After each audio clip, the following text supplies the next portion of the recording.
برطانیہ میں خالستان کے حامی کارکن لندن میں بھارتی ہائی کمیشن میں داخل ہوئے اور بھارتی پرچم اتار کر اس کی جگہ خالستان کا پرچم لہرایا۔ اندرون اور بیرون ملک سکھ کاز کے لیے بڑھتی ہوئی حمایت سے پریشان بھارتی حکومت تازہ ترین اقدام سے بھارت میں برطانیہ کے سفارتکار کو دفتر خارجہ طلب کرنے پر مجبور ہوئی اور ان سے خالستانی کارکنان کے بھارتی ہائی کمیشن میں داخلے اور بھارتی پرچم کی جگہ خالستانی پرچم لہرانے پر وضاحت طلب کی۔ شرمندگی دور کرنے کی کوشش میں بھارت نے برطانوی سفارتکار کو بتایا کہ ان کے ملک میں بھارتی سفارتی احاطے اور عملے کی حفاظت کے بارے میں برطانوی حکومت کی کوتاہی ناقابل قبول ہے۔ غیر قانونی طور پر بھارت کے زیر قبضہ جموں کشمیر میں کل جماعتی حریت کانفرنس نے ضلع اسلام آباد کے علاقے چھٹی سنگھ پورہ میں سکھ برادری کے 35 افراد کے قتل عام سمیت مقبوضہ علاقے میں قتل کے تمام واقعات کی بین الاقوامی اداروں سے تحقیقات کرانے کا مطالبہ کیا ہے۔ کل جماعتی حریت کانفرنس کے سینئر رہنما غلام احمد گلزار نے سکھوں کے قتل عام کی 23ویں برسی کے موقع پہ سری نگر سے جاری ایک بیان میں کہا کہ بھارتی فوج اور اس کی ایجنسیوں نے کشمیریوں کی منصفانہ تحریک آزادی کو اقوام عالم میں بدنام کرنے کے لیے امریکی صدر بل کلنٹن کے دورہ بھارت کے موقع پہ اس قتل عام کی منصوبہ بندی کی تھی۔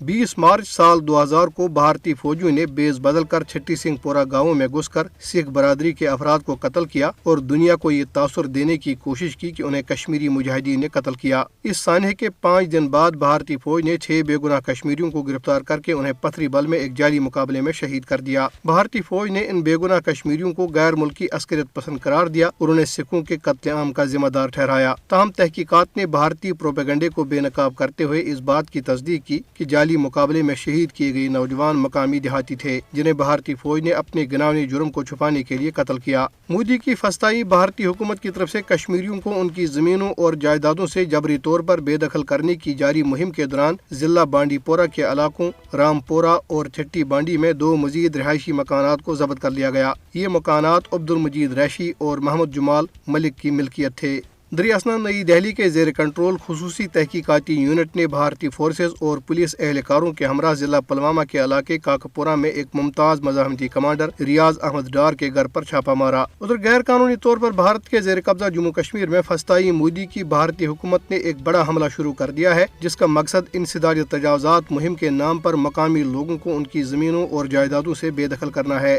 اس مہم سے بلا لحاظ مذہب و ملت اور ذات و مسلک تمام کشمیری عوام میں خوف و دہشت پیدا ہوا ہے اور وہ بیرونی لوگوں کی آمد سے ایک غلام اقلیت میں تبدیل ہو رہے ہیں۔ مقامی لوگوں کا کہنا ہے کہ اس مہم سے غریب لوگ بھی متاثر ہو رہے ہیں جن کے پاس معمولی سی زمینیں ہیں جو ان کے زندہ رہنے کا واحد ذریعہ ہے۔